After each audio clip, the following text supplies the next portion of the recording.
मराठा आरक्षणासंदर्भात मुंबई उच्च न्यायालय समोर असणाऱ्या याचिकेवर आज सरकार आपली बाजू मांडणार आहे। प्रतिज्ञापत्राद्वारे सरकार आपली बाजू मांडणार आहे। मराठा समाजाला आरक्षणाची गरज का आहे हे पटवून देण्याचा प्रयत्न करणार आहे आणि त्यासाठी 70हून अधिक पुरावे सरकारने गोळाही केलेत। त्यामुळे हे पुरावे कोर्टासमोर सादर करण्यात येणार आहेत। मराठा समाजाला आरक्षण देण्यासाठी कटिबद्ध असल्याचंही सरकार वेगवेगळ्या मंचावरून सांगण्यात आलंय। तरी सुद्धा राज्यात सुरू असलेल्या मराठा क्रांती मूक मोर्चाच्या पार्श्वभूमीवर आजच्या सुनावणीला अत्यंत महत्त्व आहे आणि या संदर्भात अधिक माहिती जाणून घेऊयात। आमचे प्रतिनिधी दीपक भातुसे सध्या आपल्या संपर्कात आहेत। दीपक, आपण पाहतोय की हायकोर्टात आज राज्य सरकार प्रतिज्ञापत्र सादर करणार आहे। एकूणच काय तयारी राज्य सरकारने केली आहे या संदर्भात?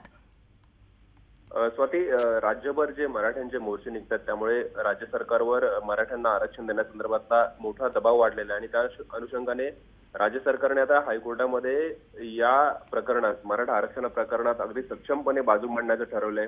काही दिवसांपूर्वी मुख्यमंत्र्यांनी स्वतः या संदर्भातला आढावा घेतला। त्याचबरोबर विरोधी पक्षाच्या नेत्यांना सुद्धा बोलवून या संदर्भात चर्चा केली होती की कशा प्रकारे आपल्याला यातून मार्ग काढता येईल। वरिष्ठ वकील जे आहेत राज्यातले त्यांच्याशी सरकारने या संदर्भात विधितज्ञांशी चर्चा केली आणि आता आज जेव्हा 13 तारखेला म्हणजे आज 11 वाजता मुंबई उच्च न्यायालयामध्ये अंतिम सुनावणी सुरू होणार आहे। कदाचित लवकरच या संदर्भातला निकाल महिनाभरात मुंबई हायकोर्टाकडून येईल मराठा आरक्षणासंदर्भात। परंतु कुठलीही त्रुटी राहू नये म्हणून राज्य सरकारने पूर्ण तयारी केलेली आहे आणि प्रामुख्याने मराठा समाज आर्थिकदृष्ट्या आणि शैक्षणिकदृष्ट्या कशा प्रकारे मागासलेला आहे हे सरकारला उच्च न्यायालयामध्ये पटवून द्यायचं आहे। त्या अनुषंगाने राज्य सरकारने काही पुरावे गोळा केलेले आहेत। पूर्वीची आपल्याला माहिती नारायण राणे समिती होती, त्यांचा अहवाल आहे।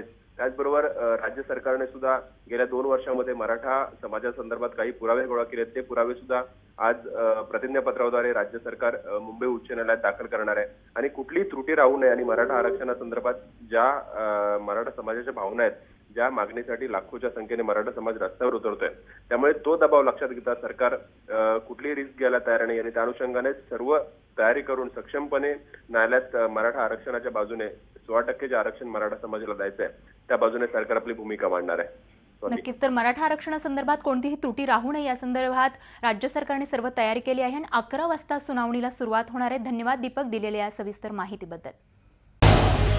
झी 24 तास रहा एक पाऊल पुढे।